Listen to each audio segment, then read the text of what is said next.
Communism. It's an idea that has captured the imaginations of many. A world without poverty, a world without inequality, a world where everyone shares and prospers together. Sounds great, right? But here's the thing about communism, it rarely lives up to the hype. In practice, it's been a recipe for disaster, leading to economic ruin, political oppression, and widespread suffering. From the Soviet Union to China, Cambodia to Cuba, the attempts to build communist utopias have tragically fallen short. Why is that? Well, there are some fundamental flaws baked into the communist cake. Over the next few sections, we'll dissect these flaws and examine why communism, despite its noble intentions, just doesn't work in the real world. Imagine you're a farmer. You work tirelessly, sweating under the sun to grow a bumper crop of wheat. Day in and day out, you put in the effort, ensuring every seed is planted perfectly, and every weed is pulled. Your neighbor, on the other hand, barely tends to his fields, preferring to laze around in the shade. He doesn't worry about the quality of his crops or the yield of his harvest. In a communist system, you both get the same rewards, regardless of your effort. Whether you toil endlessly or do the bare minimum, the outcome is the same. Why bother pushing yourself when there's no extra reward for doing so? The drive to excel diminishes when hard work isn't recognized or compensated. This, in a nutshell, is the incentive problem at the heart of communism. The lack of personal gain removes a crucial motivator for individuals to put in their best effort. When you remove the possibility of personal gain, you also remove a primary motivator for hard work, innovation, and efficiency. The drive to improve and excel fades away. Why strive to be a brilliant surgeon, a talented engineer, or a successful entrepreneur when you'll earn the same as everyone else? The passion for excellence is stifled. This lack of incentive leads to stagnation. Without the push to innovate or improve, progress halts. Without the drive to excel, economies sputter, innovation stalls, and quality plummets. The overall standard of living declines. People become content with mediocrity, knowing that their efforts won't be rewarded any differently. The ambition to achieve more is lost. It's a recipe for economic and societal lethargy.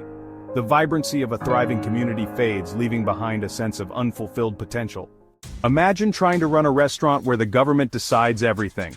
The menu, the ingredients, the price of each dish, the number of waiters, the music playlist. Sounds like a recipe for disaster, right? Now magnify that to an entire economy. That's the challenge of central planning, a cornerstone of communist systems. Governments try to predict and control every aspect of the economy, from production quotas to resource allocation. The problem is, economies are complex beasts, constantly evolving based on countless factors and individual choices. Trying to manage this complexity from a central authority is like trying to conduct an orchestra with a sledgehammer. It's clumsy, inefficient, and ultimately doomed to fail. Central planning stifles innovation, creates shortages, and leads to a misallocation of resources. It's the economic equivalent of trying to fit square pegs into round holes. Section 4. The price of control, suppression of freedom in communist states. History has shown time and again that central control of the economy often goes hand in hand with central control of everything else. When a government takes control of the economy, it often feels the need to control other aspects of life to maintain its power. In order to maintain their grip on power and enforce their economic policies, communist regimes have resorted to some truly horrific tactics. Dissent is silenced, free speech is stifled, the voices of the people are systematically crushed, the press is muzzled. Journalists who dare to speak out are often detained or worse, creating a climate of fear and self-censorship. Political opponents are imprisoned or worse. Those who challenge the regime face severe consequences, often disappearing without a trace. Citizens become subjects, living in fear of a government that views any form of opposition as a threat to its power. Surveillance becomes a part of daily life, with citizens constantly watched and monitored. From the gulags of the Soviet Union to the Cultural Revolution in China, the methods of suppression have been varied, but equally brutal. The Khmer Rouge's reign of terror in Cambodia stands as a stark reminder of the lengths to which these regimes will go to maintain control. The examples are chillingly abundant. Each instance serves as a grim testament to the human cost of such oppressive systems. In their quest for a utopian society, communist regimes have often trampled on the very freedoms that make life worth living. The dream of a perfect society becomes a nightmare for those who live under such regimes. Section 5. Empty plates. How communism fails to meet basic needs. One of the most fundamental promises of communism is a world without poverty, where everyone's basic needs are met.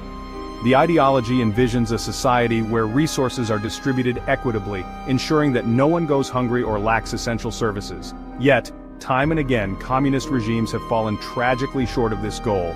Despite the lofty promises, the reality has often been starkly different. Instead of abundance, they've often delivered scarcity. Shelves in stores remain empty, and markets fail to provide even the most basic goods. Instead of equality, they've often created new forms of inequality, with party elites enjoying privileges denied to ordinary citizens. The gap between the ruling class and the common people becomes glaringly evident. Central planning, with its inherent inefficiencies and inability to respond to the complexities of supply and demand, frequently leads to shortages of essential goods. Factories fall into disrepair, and production grinds to a halt. Food lines become a common sight. People spend hours waiting for basic provisions, often leaving empty-handed. People struggle to obtain basic necessities. The search for food and clean water becomes a daily ordeal. The dream of a world without want turns into a daily struggle for survival.